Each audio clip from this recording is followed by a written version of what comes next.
Hello, my name is John Deedy, professor of political science at the community colleges of Baltimore County and local media political analyst. Welcome to the Maryland State Politics and Government podcast on Substack. Today, I'm talking with candidate for Baltimore County Council in the 9th District, Tim Fazenbaker. Welcome aboard. Thank you for having me. It's a pleasure. First question I want to ask today is why are you running? So I grew up in this area, and the southeast part of Baltimore County had given myself so much, and this community has been dilapidated in a sense from politicians and policies over decades. That it was something that I started to get into when I had kids, and what I want to do is create that vision that people that hundreds of years ago said we want to make Dundalk a powerhouse, and they built it with the steel plant, and they made Dundalk a powerhouse in this side of the county. So my plan is to make Dundalk a powerhouse for the 22nd century, and give back to the community that gave to me and gave to everybody in my generation and prior so much. What do you think? I don't want to use the expression the demise of. What do you think created some of the problems in the Dundalk area over the last 30 to 40 years, and how can it be revitalized? I think a lot of people took Dundalk for granted because of the steel plant and what it provided, and the ancillary businesses, the tertiary businesses that were there to support that infrastructure. And Baltimore County really relied on that industry. When that industry started to go away for different reasons, and we can get into that in a whole other subject, but as that started to go away, there was a vacuum here. And many politicians were either inept or just didn't care, or had a wrong vision what to do with this area to make it so that it continued to be a powerhouse. And over that course of time, you saw increases in crime and even homelessness and poverty in these areas. And it's been somewhat addressed by bringing in companies like Trade Point Atlantic and things. But there are so many things that this area can do. As an example, no one's ever really utilized that we have so much waterfront in this area, more than anywhere else in Baltimore County. And it should be a luxury or something that people want to come to. But this water has been polluted for so many years as well that people looked at this water as somewhere they didn't want to live. So these are all things that happened under these prior administrations and decades of just abuse that need to be addressed and will be addressed moving forward. What do you think is the number one issue facing your area and Baltimore County as you run for county council?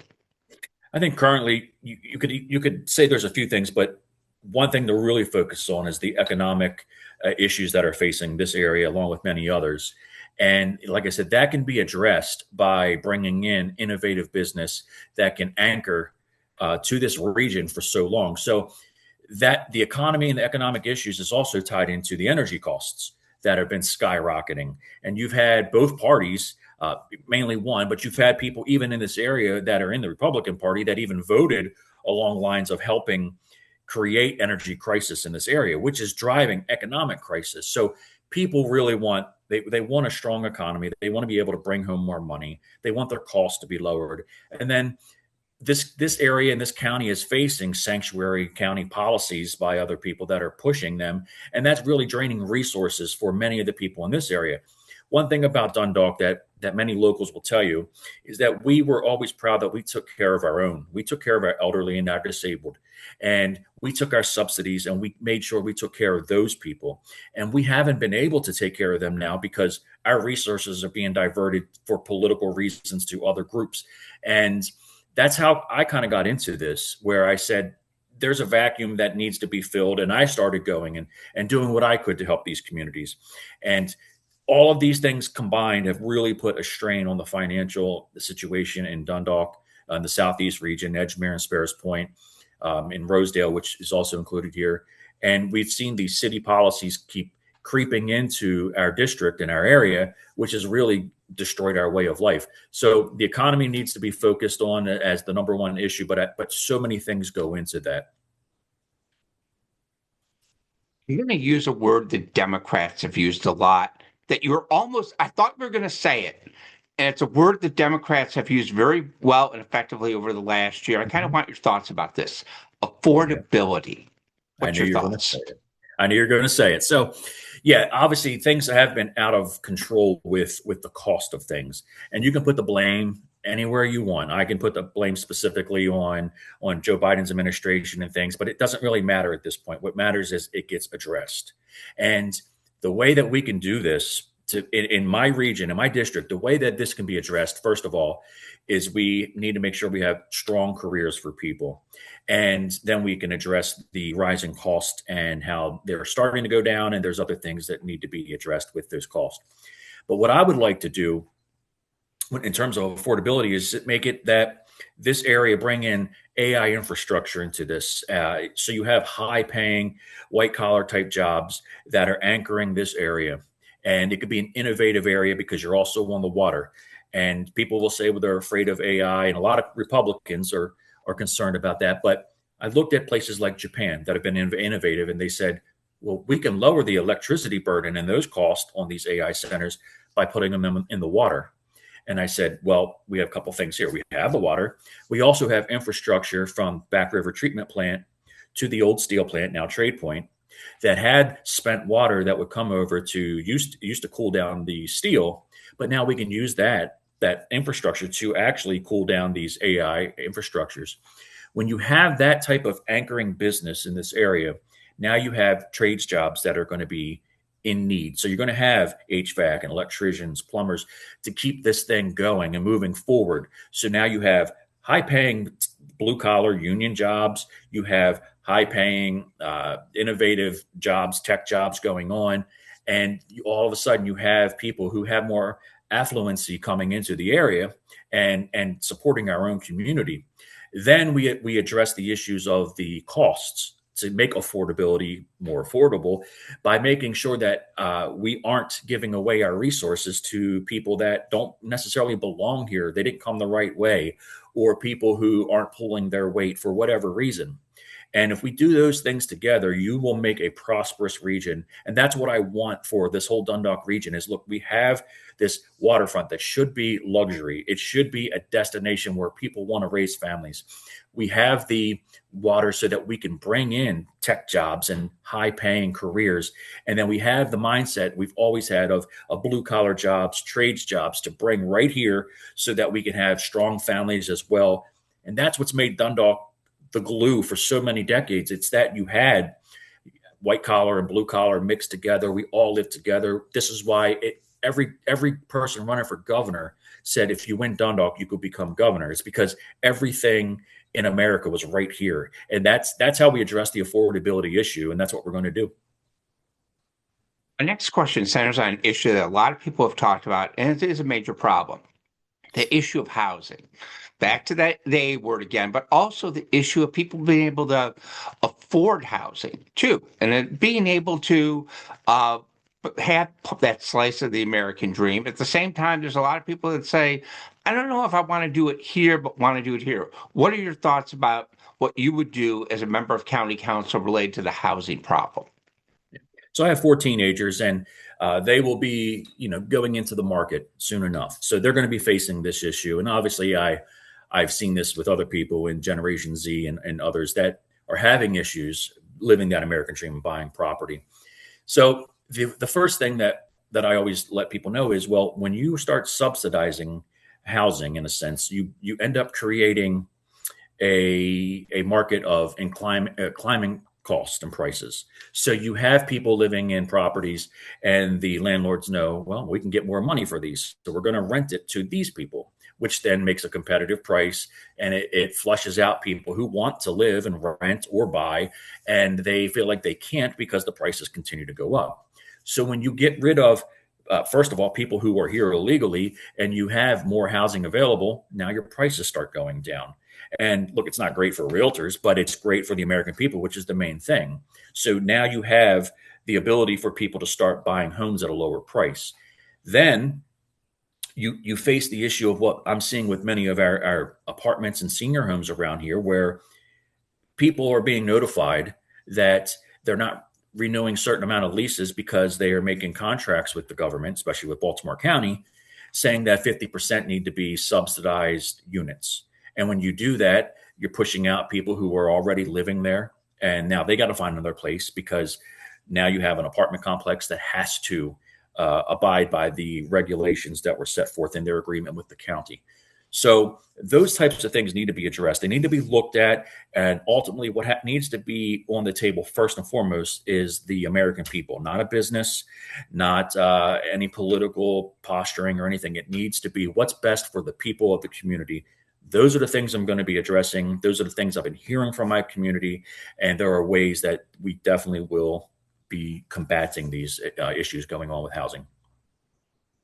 One of the big issues that's going to hit you if you are elected is the financial albatross of the blueprint. Education's a wonderful thing. We spend a lot of money on education every year. Sometimes we have better results than other times. What would you do about dealing with this financial situation, having to spend all this money and then figuring out what are you going to cut or what fees and taxes you might have to raise in order to be able to afford it? What are your thoughts about the blueprint in general, and how would you deal with it as a member of county council? So first and foremost with this issue, this as a more conservative individual or Republican, I called out many of the Republicans that were even behind this. And I said, this isn't something that our community wanted. And we had a local state senator down this region who actually voted for this blueprint. And we knew the cost was going to bankrupt this state. And we're seeing that firsthand right now.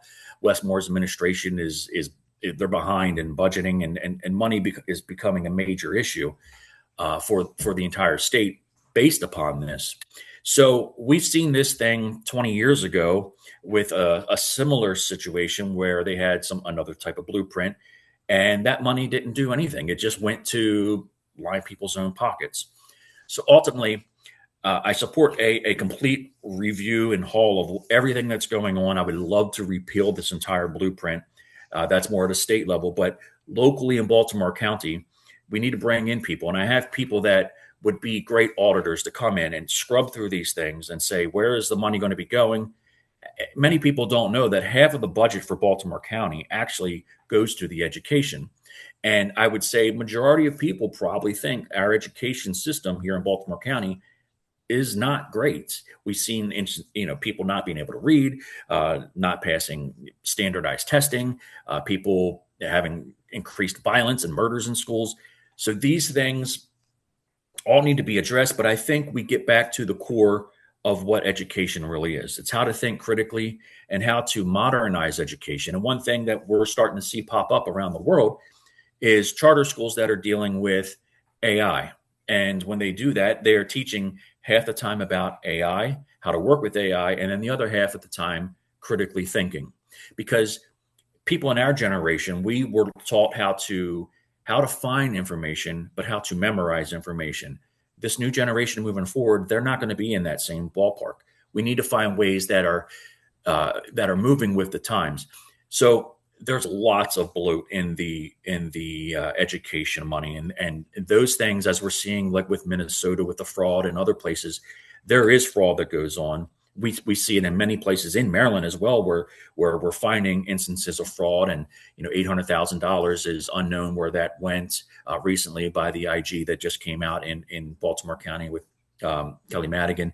So those things all can be addressed, but we need to also make sure that we are taking care of private schools, individual homeschooling learning, parochial institutions and things like that. There have to be new ways where we basically first and foremost take care of the individual that is learning, because that is our responsibility to them, but then also be innovative with schooling, and we make sure that we are responsible stewards for that tax dollar from the people of Baltimore County. The next question is also an education question. One of the economic engines and also important educational facilities in Baltimore County is the community colleges, Baltimore County, campuses all over the area, et cetera. What would be your commitment towards CCBC as far as what they should do if you became elected to county council? So I'm a big proponent of supporting community colleges, and I think they play an extremely important role. Obviously, if someone wants to further education, it's a great place and it's local. And what the community college offers, and what I would love to see, is that you have trades jobs that can be handled at community colleges as well, where if we're going to look at a subsidy, instead of subsidizing people who are majoring at a university in less than fruitful degrees or paths of knowledge, you could actually take that subsidy and put it in more in a community college where it's based around teaching people actual jobs that are going to be important to our economy, such as trades jobs, to take care of what's going to be the 22nd century type of career. So partnering and working with community colleges is definitely important. I think it could be even more important than universities, because look, there's a lot of fraud and bloat in those universities as well. And look, and I went to Towson University and I loved it. I background in psychology and political science, but ultimately, when I was in high school, I remember taking classes at the time Dundalk Community College, and my daughter and my son are now taking college classes while in high school at Dundalk Community College, and I thought that was great. That wasn't necessarily something that was typical in my generation, where we would take college classes at a community college during high school. But I think there are so many ways that we can use this to further educate our employees, our constituents, so that we even have a stronger workforce, and that we have a more educated community, and we have people that are ready to work and also participate in community. And look, and I'll say one other thing about community colleges. When I was in college, I do remember I was 19 at the time, and I had an 87-year-old gentleman who was in a philosophy class with me, and he had worked at Bethlehem Steel, and he didn't live down this area, but he taught me a lot about the history in this area. And I remember I was about to take an exam, and he didn't show up. And the next day I said, "Why? How come you weren't here?" He said, "I'm just here to learn." He's like, "I'm not actually here to get a degree or anything." He's like, "I really like to learn." And it always stuck with me. And that's, if someone's I guess it's called, if you're an autodidact, you like to learn and teach yourself. Those are things community colleges are great for too. If you want to be able to go and just learn something, that's what it should be there for. But if you want to go into a more specialized role, if you want to be a neurosurgeon or a rocket scientist, there should be basics that could get a person started at a community college, and then they could move on from there. But I think anybody should be able to have the access to community college. And those are the areas that we should be subsidizing more than, say, somebody who is majoring in something where they're not necessarily going to have a career in that field. Next question centers on population. One of the problems that's hit Baltimore County recently is a loss of population.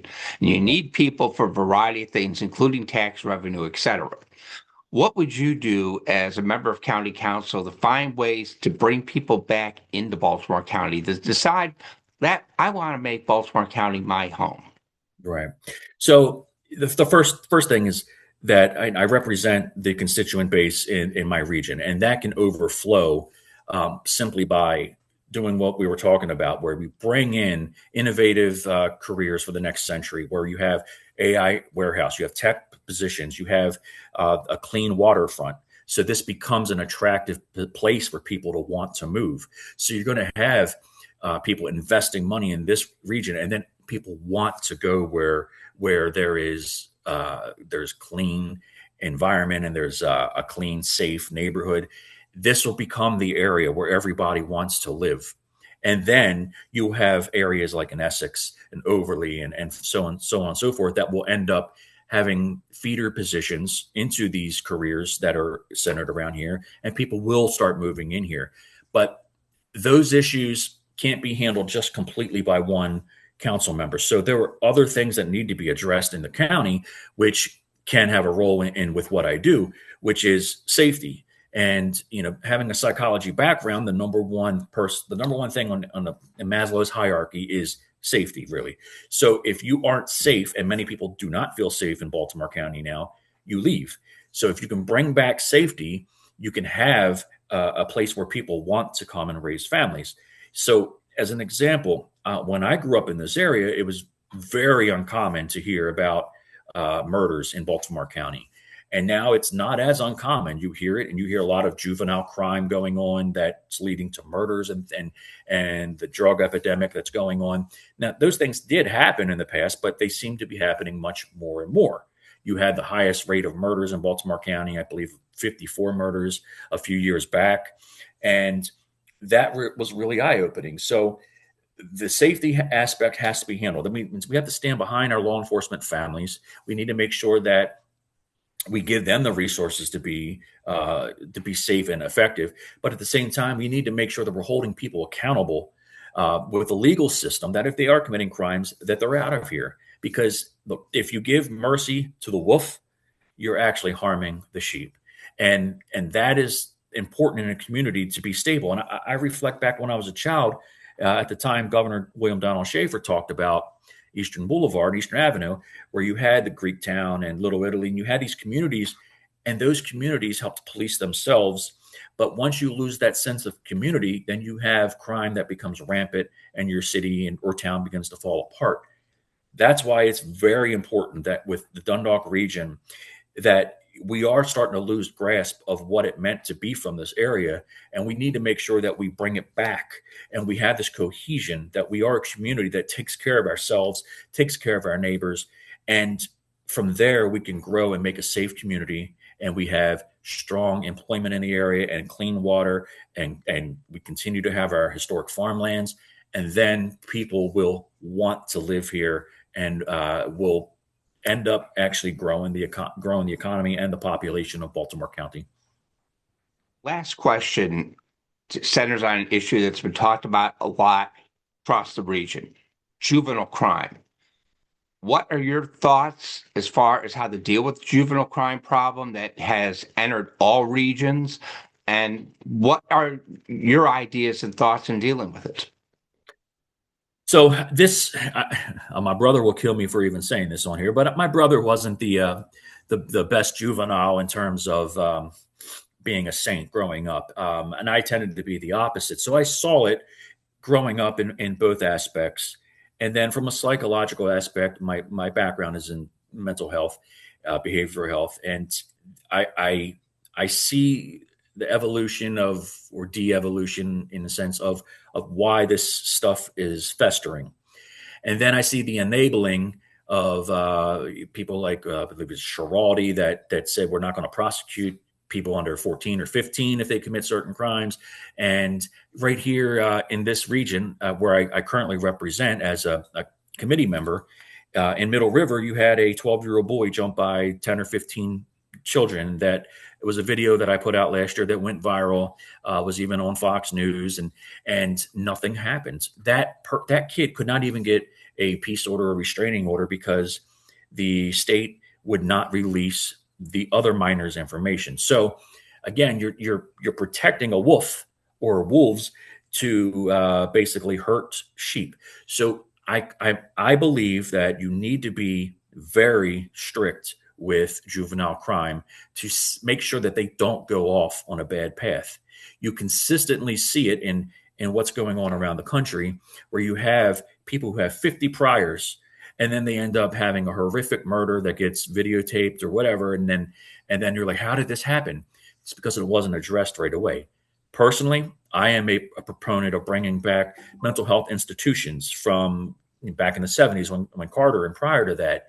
And you can have people who are having mental health issues institutionalized, taken care of. If they have addiction issues at an early age right away, you're getting them the treatment. You're giving them the resources to be more productive and a better society. You're protecting the people that are walking down a street and just don't suspect that something bad's going to happen. But ultimately, it really begins at home. And the resources needed to be provided at home. Having a nuclear family isn't always going to happen, but if we can incentivize having that type of nuclear family, it helps. You see many people with two-parent households that their children tend to be less involved in crime as a juvenile than, say, a single parent, or even in foster care. A lot of the children have issues there. So you can expand those resources into foster care, into promoting a nuclear family, to help offset that thing, have mental health institutions to protect people who are having those issues, and then address people who still are issues legally and through law enforcement so that they aren't an issue on the streets. So I would all the way stop any kind of thing that says if you're under a certain age, you are not going to be held responsible for or charged with crimes. That only enables more and more people, and enables drug dealers to say, go do this crime. You aren't going to face any time. We'll take care of you. It's just crazy, and it's not the way that Dundalk has operated historically. Thank you again for taking the time to talk with me today, Tim, and I wish you well on the campaign trail. Thank you, John.